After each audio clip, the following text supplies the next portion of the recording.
a lunatic. I am the man that has had enough and will slap the shit out of the next motherfucker that says something that upsets me. And there's only one master that I would ever want to learn from in terms of stand-up. That's gonna be a segue, right? That'll be like a segue. All right, so shoot, Dylan. This is how the anticipation builds. All right, so we got it over my shoulder, right? Yeah. Maybe drop into slow-mo, maybe some black and white, as we build the anticipation for meeting the master.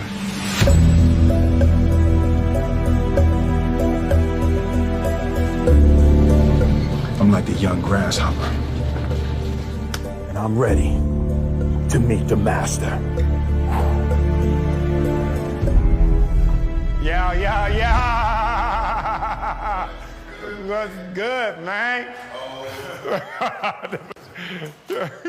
What's up, man?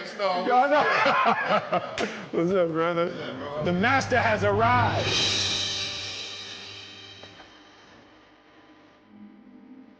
Dave Chappelle has agreed to let me open for him, and in classic Dave Chappelle form, he said, yeah, next week, Wednesday, I got a show. So I got 7 days to prepare to do stand-up for the first time. I love the fear confront, man. When we reached out, I was thinking 6 weeks from now, you know. No. 12 weeks from now, Dave was like, cool, next week.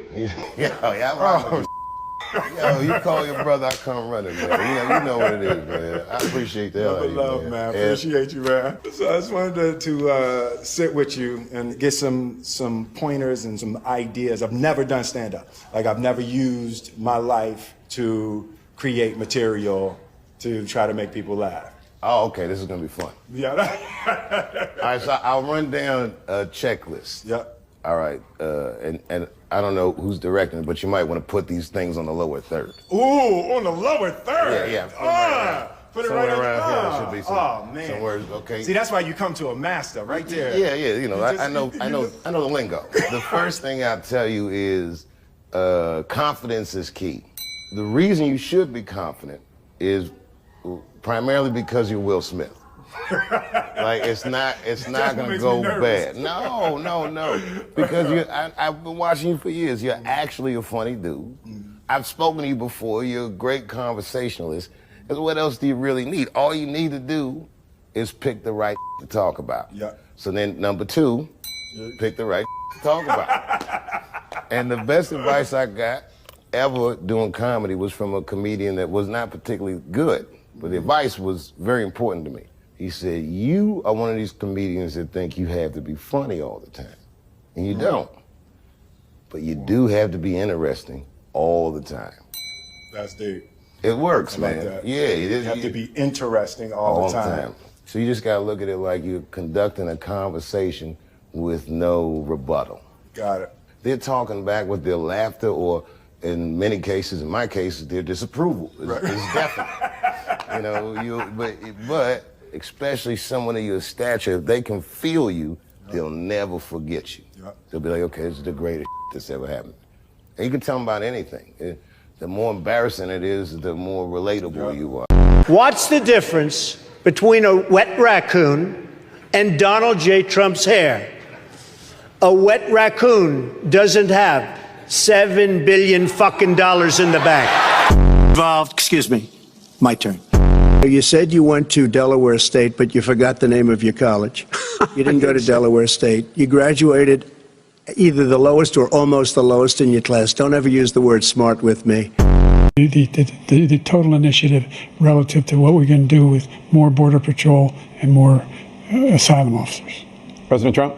I really don't know what he said at the end of that sentence. I don't think he knows what he said either. And your father was never considered smart. He was never considered a good senator. He was only a good vice president because he understood how to kiss Barack Obama's ass. Are you ready? Can I talk? Yeah, what's the answer? Do you mind? I would like for you to answer the question. Okay, it's very simple to answer. That's why I asked it. It's very simple to, you're a nasty person. Don't be rude. I'm not going to give you a question. You are fake news. If I were running The View, I'd fire Rosie. I mean, I'd look her right in that fat, ugly face of hers. I'd say, Rosie, you're fired. You've called women you don't like fat pigs, dogs, slobs, and disgusting animals. Your Twitter account... Only Rosie O'Donnell. It's just awfully good that someone with the temperament of Donald Trump is not in charge of the law in our country. Because you'd be in jail. She's shocked that I picked her. No. She's like in a state of shock. I'm not thinking, Mr. That's President. okay. I know you're not thinking. You never do. She was big on defund the police. In Minnesota, she went out. Wait a minute. I'm talking now. If you don't mind, please. Does that sound familiar? His visceral response to attack people on their appearance, short, tall, fat, ugly. My goodness, that happened in junior high. Are we not way above that? Would we not all be worried to have someone like that in charge of the nuclear arsenal? Mr. Trump. I never attacked him on his look, and believe me, there's plenty of subject matter right there.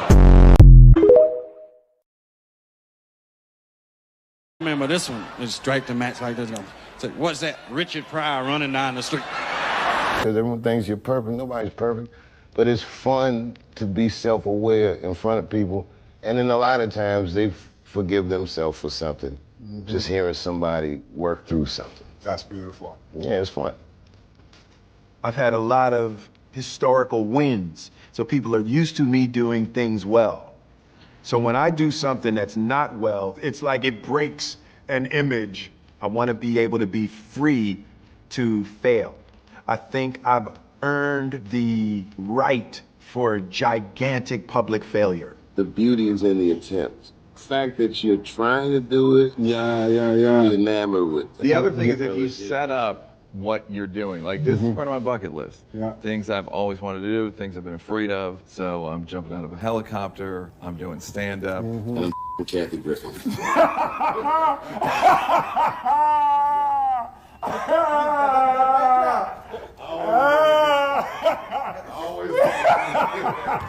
Yeah. And it's never been more dangerous. Hello, Q-tip. Yo! What's up, boy? Yeah. It's Will.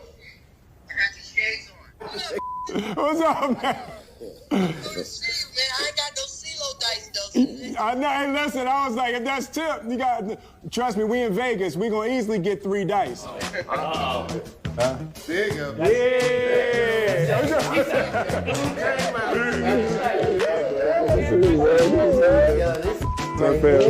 It's a CeeLo king.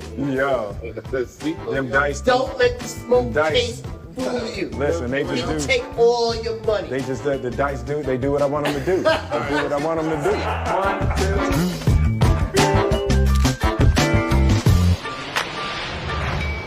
2. Hold up, boom. Get the right angle. Bam, bam. Ooh, bam.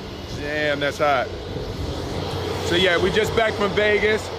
So it was good. It was a good trip. I'm feeling very excited. All right, can I be honest with y'all? I'm just testing the camera. This is my first. It's a new camera, so I really don't have nothing to say. I'm just testing the camera. There's something with Smith did that is very, very great. You know, if you want to improve in a skill and you see that there is somebody who is doing that skill and the person is absolutely great at it, why not meet the person and let the person coach or let the person mentor you on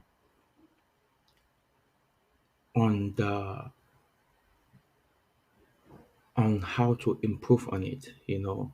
Let the person mentor you on how to improve on it. It will be very, very very, very important if the person does that, you know. So with Smith, going to see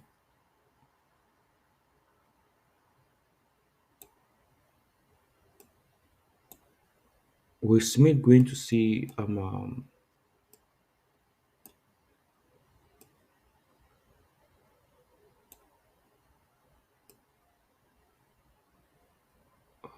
with Smith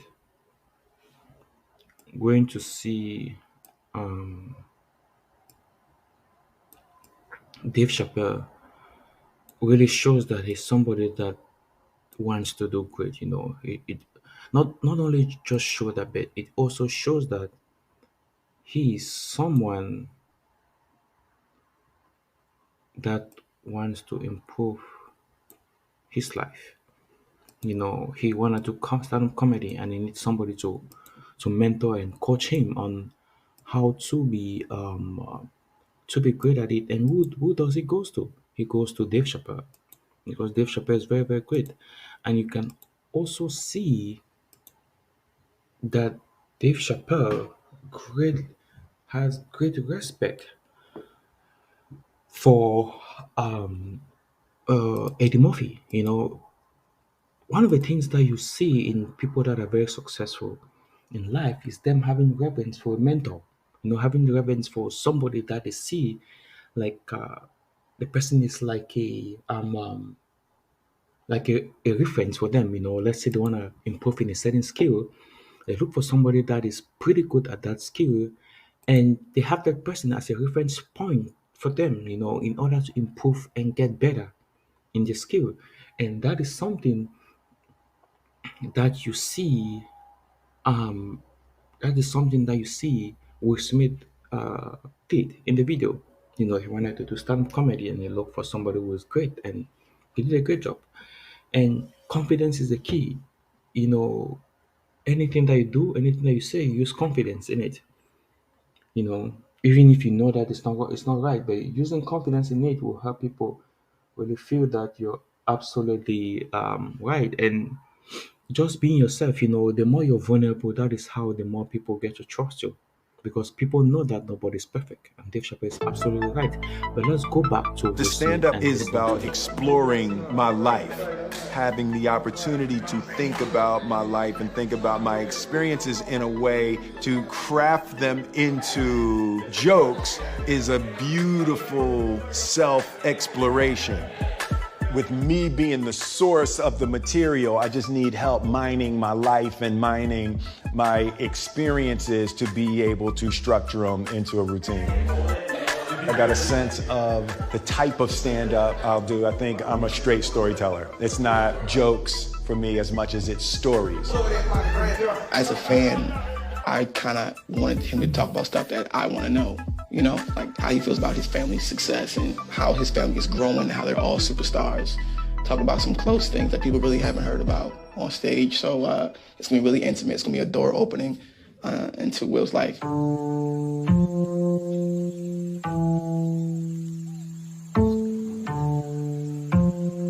It's my morning walk. I usually take a morning walk out at the house. Jada turned the whole damn house into a set. See that? Look at all that. What the f is that doing? What is she shooting on the roof? Y'all see that? That's my house. I have lost control of my house. Tell us the real reason, the deeper reason for you as to why you are doing this. You've known me for a really long time. You've known me for more than half of my life. Absolutely. You know how much fear I function under. Absolutely. The construction of the character of Will Smith was in order to not be scared. On the show, the way that I talk to women, the fun that I would have as a character talking to women was because of how freaking terrified I was my whole life to talk to women. What I've discovered is as I confront every little fear, it's how I build freedom. Every time I confront a fear, I feel more free. What's up? In my mind, there's a huge potential emotional tragedy in people going,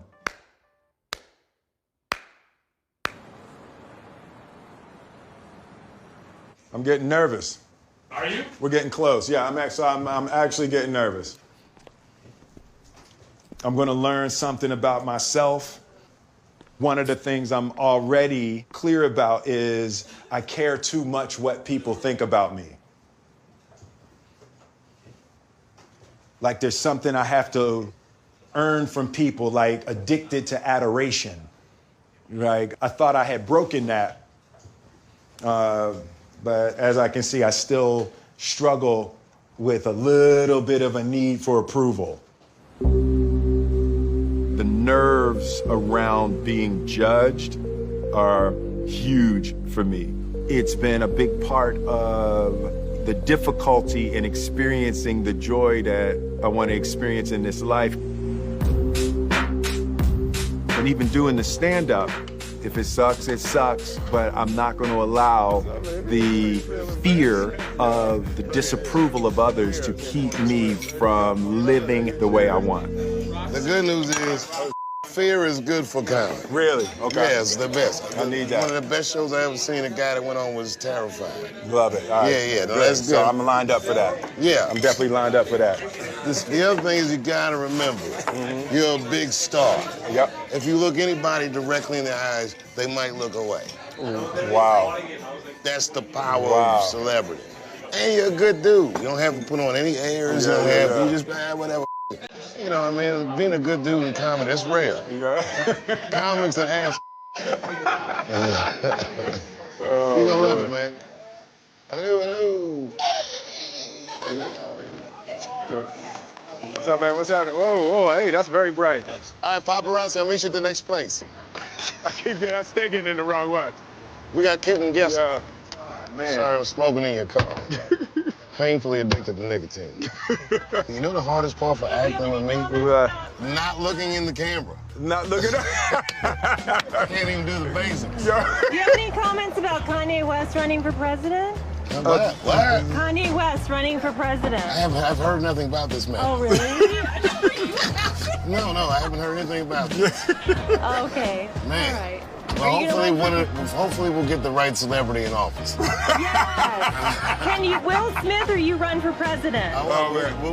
You would vote for me if I ran? I would. All right, yeah. that's what I'm gonna consider it. I'm gonna take that under advisement. Please. And I'll be the vice president. That way, nothing bad will happen to Will. Oh my God, that is wonderful. A rock and a hard place for all that ticket. I love you guys. I love you. Be well. We have to make a movie together. That will be hilarious. Hey man, what's my last minute pep talk? You said something to me in Vegas that I've been thinking about since you said it, about confronting fear, like that's what your life's about. Yeah. And I'm like, that's a great way to live. But the thing that is so admirable about it is, even myself, I rarely step out of my comfort zone. Let me tell you, you know who makes me nervous when they're in the audience? Eddie Murphy. Really? Yeah, I don't get starstruck and something about when I see him in an audience. Really? It makes me feel bad about myself. Because I know he's better than me. Even though he don't do it anymore, I'm like, you're naturally more gifted. Eddie's hilarious, man. The Godfather. Yeah, he's a wild dude. Growing up with Eddie Murphy, I was from the Eddie Murphy generation, and it was just a superpower. It was magic to be able to stand on stage and make people feel like that. Even though it's 1982, it's still a risky business to be the first black president. You have to give speeches like this. My fellow Americans. Eddie Murphy was the singular image of what a young black man could become. And he didn't compromise his blackness. It's like, if you're gonna do it, you gotta do it like that.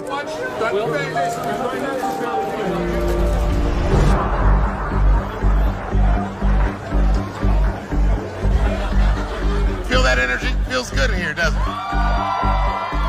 Well, don't forget, herpes is in the room. I've definitely used fear to overcome my internal and personal weaknesses. How can I use the negative emotion that I'm experiencing and direct it toward positive outcomes? I want to bring another guy up to the stage. This guy is actually his first time doing stand-up, but I don't know, something about this guy. I feel like he might have a future in it. And every once in a while, as the host, you got to go with your gut. So please give this next gentleman a warm round of applause. Make some noise for What's His Face.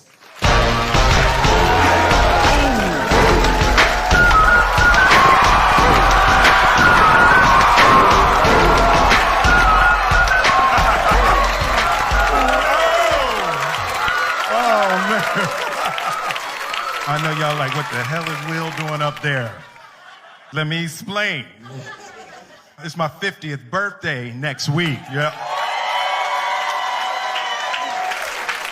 And I've decided I'm going to do every damn thing I've ever wanted to do in my life. I'm going to meet everybody I want to meet and go everywhere I want to go.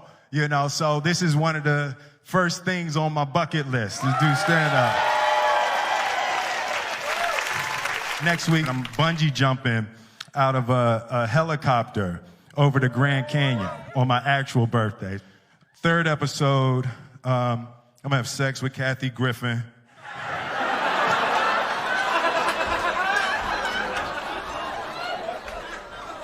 Dave made me say that. Dave made me say that.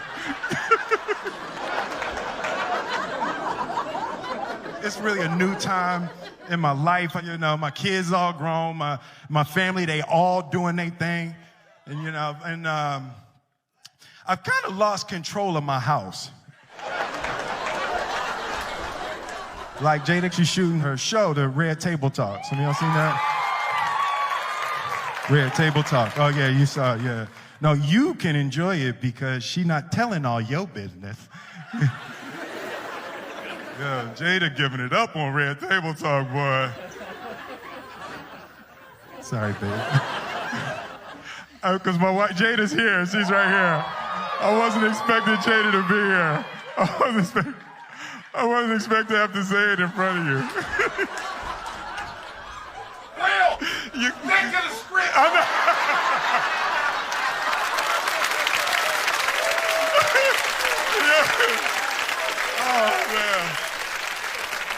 Oh, man. Even Jaden, like Jaden, that's my dog. Jaden was my one family member I thought I was going to have. He got this new joint, Icon. I don't know if y'all heard what you call an Icon living. Start a record label, Misfits. Yo, that joint is crazy. He recorded it in my house, put it out, and never said to me. I found out on Spotify. And I'm looking on my playlist, like, new music from Jaden Smith. Like, who the is Jaden Smith?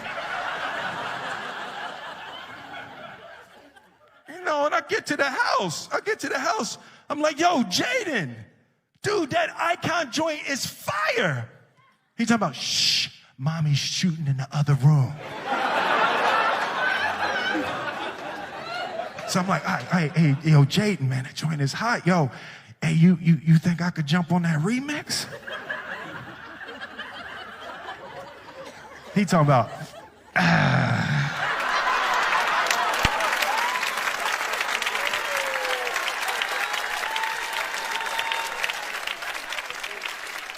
I was like, he just looked at me like I'm the second best rapper in my house. So I waited for him to go to sleep. I went in the studio, I jumped on the remix anyway.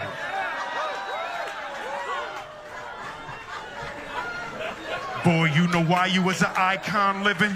You was born from an icon living.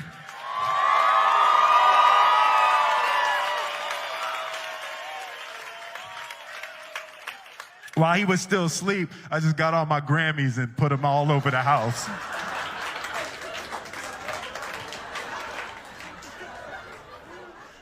He came down for breakfast in the morning. I'm drinking my coffee out my summertime Grammy.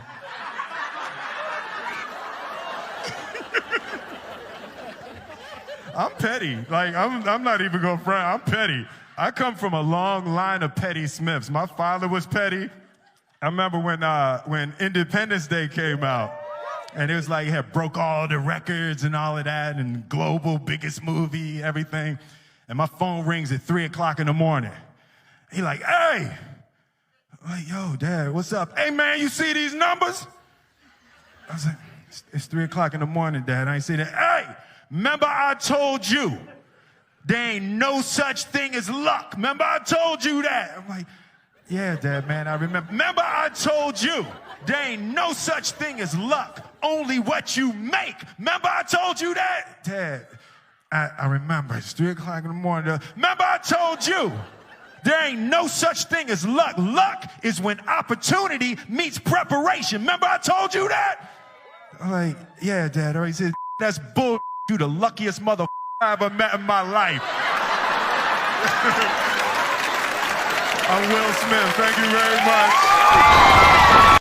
You know, anything that you want to do in life, right? One of the things that stop people from doing it, one of the things that stop people from doing the things they want to do is fear, having that fear that they might not succeed. Anything that you want to do in life, don't have that fear of not succeeding. Just go for it. Do it, you know. Don't fear. Believe that you succeed. And you will definitely succeed. Don't let fear slow you down. Don't let fear hold you back. Go for your dreams. Go for the things that you want to do. Because at the end of the day, you will be the successful one. You know. And don't get me wrong, there will be a lot of challenges on the way, undulations on the way. But know this and know this for sure. That at the end of the day, you will come out victorious. Not just victorious, but you will come out successful. Life is a series of steps, and there are a lot of challenges in life, and a lot of those challenges are not meant to slow you down, but they're meant to help you grow. They're meant to help you mature, and they are meant to help you be a great individual. You know, so don't let challenges that you go through in life slow you down or make you feel that you're not great, you're not smart, you're not a wise person, because you're absolutely wise, you're absolutely smart, you're absolutely great, you're beautiful, you're handsome. So don't let things hold you back or slow you down, because you're a great and great and great and an awesome and a phenomenal individual or person. So don't let challenges in life slow you down or things in life hold you back, because the sky's the limit. Do things and know that everything happens for a reason, and there is a purpose for everything that happens, and trust God so much.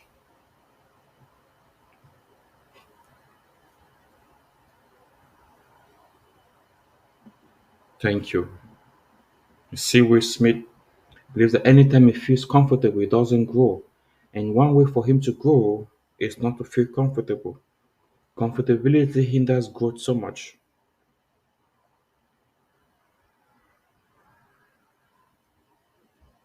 Comfortability hinders growth so much. So never be comfortable in life. Always aim for the highest, aim for the greatest, because there are a lot of great things, and the sky is your limit, sir. Know that.